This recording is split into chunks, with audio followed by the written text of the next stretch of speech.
तो बच्चों, जैसा कि हम जानते हैं, ionic equilibrium is considered as one of the toughest chapter. अगर हम जेई एडवांस की बात करें, ऐसा नहीं है कि यही सबसे ज़्यादा टफ है।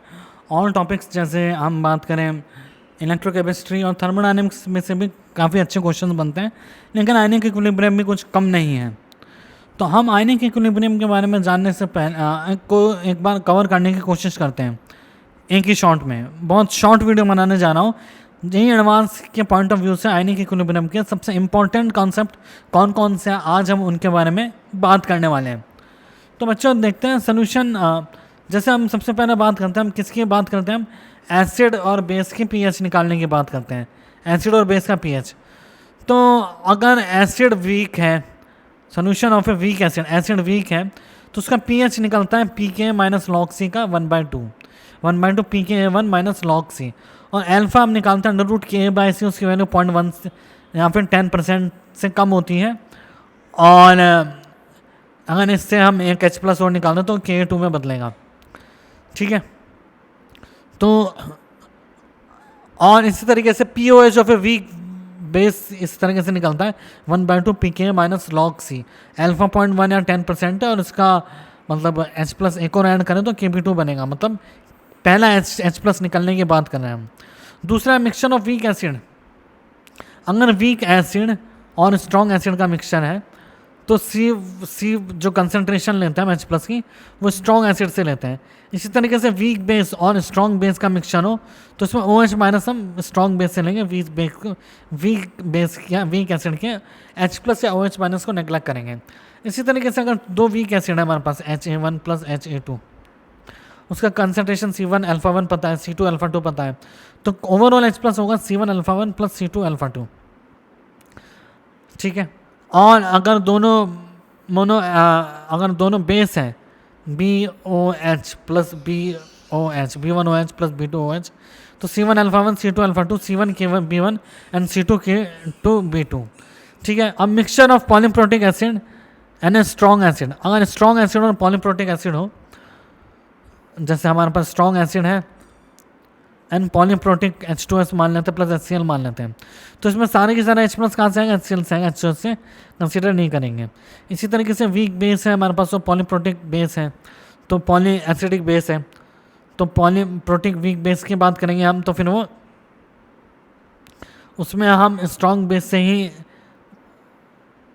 कंसीडर करेंगे। वीक बेस का जो भी OH- का कंट्रीब्यूशन है उसको कंसीडर नहीं करेंगे। तो इस तरीके से हमने एसिड के पीएच निकालने की बात की। तो बच्चों अब हम बात करते हैं solution containing polyvalent anion and polyprotic of A polyprotic acid. जैसे हम बात करें HS- है, या फिर हम बात करें सबसे पहले S-2। S-2 का अगर हम पीएच निकालें तो अगर AX- है तो क्या होगा, KH1 KW/KX। जैसे S-2 के केस में यहाँ आ जाएगा Ka2, ठीक है। KH1 आ जाएगा √C/H आ जाएगा KH1 √C, और pH आएगा 1/2 pKw plus pKax plus log C। याद रखना pKax की बात कर रहे हैं, जरूरी नहीं है pKa हो या pKa1 ही हो, pKax हो सकता है। यहाँ से हम जनरल फॉर्मूला मैंने आपको बता दिया है।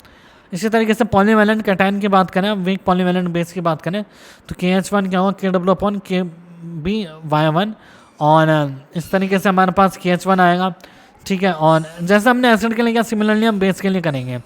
अब हम बात करें कि हमारे पास एम्फीप्रोटिक एनायन हो, HS- से एम्फीप्रोटिक एनायन, तो उसका हो जाएगा pKa1 प्लस pKa2/2। जो इससे जैसे XA- है तो pK1 pKa2/2, X-2 तो pKa2 और pKa3/2। तो ये जनरल फॉर्मूला है, इससे आप कंसिडर कर सकते हैं। जैसे मैं एग्जांपल H3PO4 का, तो जैसे HPO4-, तो अगर ये एक देगा तो ये था Ka3 और इससे पहले था Ka2, तो इससे पहले और बाद वाले का pKa2 प्लस pKa3/2 करेंगे हम। तो इससे पहले वाले का K और बाद वाले का K का pKa लेंगे, उसका एवरेज निकालेंगे, वो होता है उसका pH। अब हम बात करें कोई बफर सोल्यूशन है, तो बफर सोल्यूशन में एक general formula HNX- HN-1 X-, तो इसका pH होगा pKa प्लस लॉग इसका कॉन्सेंट्रेशन अपॉन इसका कॉन्सेंट्रेशन। अगर इसमें से एक और निकाल दिया और एक और निकाल दिया तो इसका कॉन्सेंट्रेशन डिवाइड बाय, उसके केस में pKa2 हो जाएगा। ठीक है, तो जनरल फॉर्मूला हम ये कंसिडर करेंगे। अब बफर कैपेसिटी क्या होती है, मैं इसका एग्जांपल देके समझाता हूँ। जैसे हमारे पास है H2S प्लस HS माइनस, तो वीक एसिड है और इसका सॉल्ट है, तो इस केस में हम क्या लेंगे pKa2 plus log HS minus plus H2S। ठीक है, तो ये जनरल फॉर्मूला यूज़ किया है मैंने। अगर आपको डेरिवेशन आता है, हम रेगुलर क्लास में देखते हैं डेरिवेशन आता है तो ये कैसे हम इसको यूज़ करते हैं। ठीक है बच्चों, ठीक है। बफर कैपेसिटी होता है कि base required to change pH of 1 litre by 1 unit. 1 litre base का जो 1 लीटर जो बफर है उसका 1 यूनिट pH चेंज करने में कितना मार को एसिड और बेस के मोल रिक्वायरमेंट है। तो let's say buffer solution volume 1 B moles of anion है and A moles of weak acid है। तो बफर कैपेसिटी का फॉर्मूला हमारे पास है 2.303 AB upon A plus B.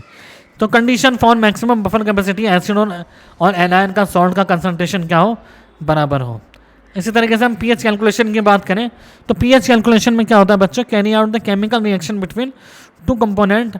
जैसे pH कैलकुलेशन ऑफ टाइट्रेशन की बात करें मोनो एसिडिक और मोनो बेसिक, तो एक हाफ इक्वलेंट पॉइंट का फॉर्मूला है pH pK और x% न्यूट्रलाइज हो गया तो pK plus x upon 100 minus x, और POH का x% न्यूट्रलाइज हो गया तो pK भी x upon 100 minus b at half equivalent point.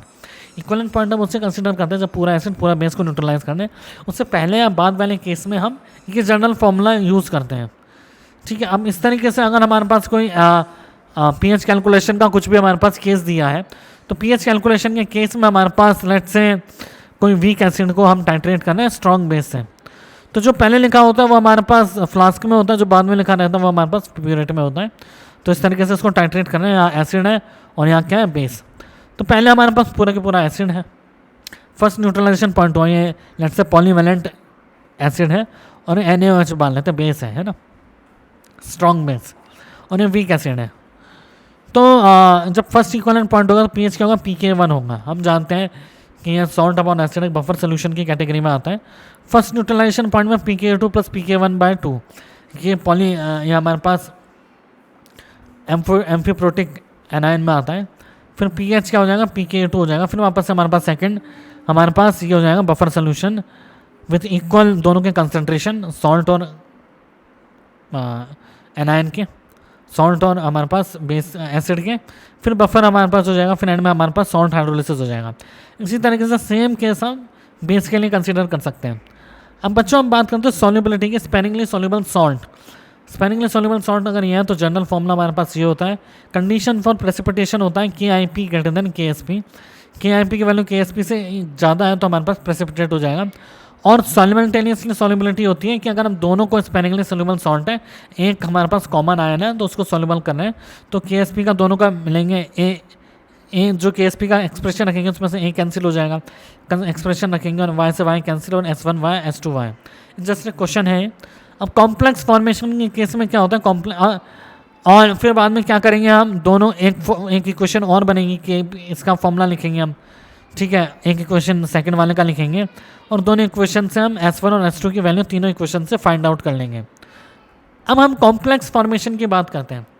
Complex formation में क्या होता है कि मेटल पूरा के पूरा फॉरवर्ड चला जाता है, मेटल को हम नेग्लेक्ट कर देते हैं, इसका कंसंट्रेशन बहुत कम हो गया है ना, तो कंप्लीटली कंज्यूम हो गया। Concentration of L and MLX can be obtained जब उसको Kc के एक्सप्रेशन में रखेंगे, इसके Kc के एक्सप्रेशन में रखेंगे और उस तरह से हमारे पास Mn प्लस भी ऑब्टेन हो जाएगा। अब हम बात करते हैं कि सेलेक्टिव प्रेसिपिटेशन। क्या हमारे पास एक कंटेनर है, उसमें हमारे पास अलग अलग कैटायन है A minus B minus C minus D minus, और हमने A प्लस को ऐड किया है। तो अगर ये इन सब लेट्स से E प्लस को ऐड किया है और इन सबसे अगर ये प्रेसिपिटेट बना रहा है तो हम कैसे लिखेंगे, A plus required to obtain. Selective precipitation में हम ये फॉर्मूला यूज़ करेंगे। हम एक जनरल फॉर्मूला लिखा हुआ है कि AQ and BQ and C1M and C2M XW and C2M YZ minus को हम कैसे ऑब्टेन करते हैं, जैसे solution containing C1M and X। ठीक है बच्चों, आप इसको मैं ज़्यादा डिटेल में नहीं जा रहा, आप ये फॉर्मूला पढ़ सकते हैं वीडियो को पॉज करके और आप इसको समझ सकते हैं। इसकी डिटेल में मैं जाऊंगा तो ये वीडियो काफ़ी लंबा हो जाएगा, जबकि मेरा एम है कि आपको एकदम शॉर्ट में कि आपको पूरा के पूरा ये रिवाइज करवाना जो जी एडवांस के लिए टफेस्ट क्वेश्चन में आते हैं। तो बच्चों ठीक है, तो ये था हमारा आयनिक इक्विलिब्रियम का एक वन शॉट जी एडवांस का रिविजन।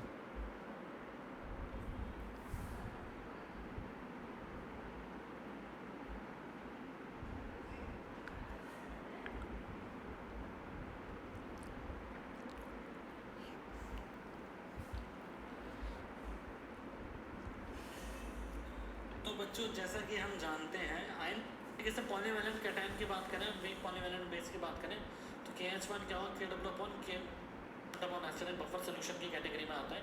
फर्स्ट न्यूट्रलाइजेशन पॉइंट में pKa2 प्लस pK1 बाय। अब हम बात करते हैं